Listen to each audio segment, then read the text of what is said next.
മലയാളികളുടെ എക്കാലത്തെയും ജനപ്രിയ മുഖ്യമന്ത്രി ഇ.കെ. നായനാരുടെയും ഇരട്ടച്ചങ്കൻ Pinarayi വിജയന്റെയും political secretary.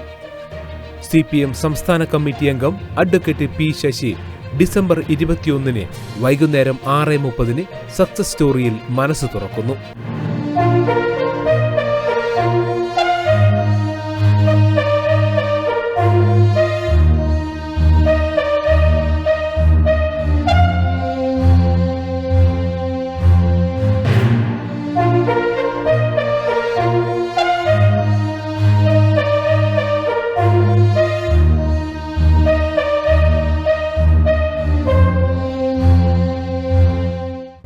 EMS, ഇ.കെ. Nayanar, VS Pinarayi എന്നിവർക്കൊപ്പം CPM സംസ്ഥാന കമ്മിറ്റിയിൽ പ്രവർത്തിച്ച പാരമ്പര്യം.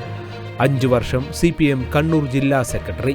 ആ കാലഘട്ടം കേരളത്തിൻ്റെ സമഗ്ര വികസനത്തിനും കേരളത്തിൻ്റെ മുഖച്ഛായ മാറ്റുന്നതിനും അമ്പത്തേയിലെ ഗവൺമെൻറ് മുതൽ ഇങ്ങോട്ട് ആരംഭിച്ചതിൻ്റെ ഒരു വലിയ സംരംഭമായിരുന്നു. ഏറ്റവും നമുക്ക് ഏതൊരു കാര്യവും പോയി EMSനോട് പറയാം, അധികം പറയേണ്ടി വരില്ല, അപ്പോഴത്തേക്ക് EMS മനസ്സിലാവും. VSും അങ്ങനെ തന്നെയാണ്. VSനോടും വളരെ അടുത്ത ബന്ധം തന്നെയാണ് പുലർത്തിയിട്ടുള്ളത്. നായനാരുടെ ഭാഗമായിട്ടാണ് ഞാൻ പ്രവർത്തിച്ചത്. സമര പോരാട്ടങ്ങളിൽ പങ്കെടുത്ത് 1/2 ഡസൻ തവണ ജയിൽ ജീവിതം. ജനതാദളിൻ്റെ അന്നത്തെ വിദ്യാർത്ഥി ജനതയുടെ പ്രവർത്തകരും ഞങ്ങളും എല്ലാം കൂടിയാണ് അന്നവിടെ പുലിക്കോടിൻ്റെ പിടിയിൽപ്പെടുന്നത്. അവിടെ നേരെ മജിസ്ട്രേറ്റിന് മുമ്പ് ഹാജരാക്കി റിമാൻഡ് ചെയ്ത് സെൻട്രൽ ജയിലിലേക്ക് പോകും. അടിയന്തരാവസ്ഥ തടവുകാരെല്ലാം പാർപ്പിക്കുന്ന ബ്ലോക്കിലേക്ക് ഞങ്ങളെ കൊണ്ടുപോകാം. അപ്പോൾ അവിടെ ഭയങ്കര മുദ്രാവാക്യം. സമയം ഏതാണ്ട് 7:30 മണിയായിട്ടുണ്ടാവും. അപ്പോൾ മുദ്രാവാക്യം വിളിക്കുന്നത് ഞങ്ങളെ അഭിവാദ്യം ചെയ്തിട്ടാണ്.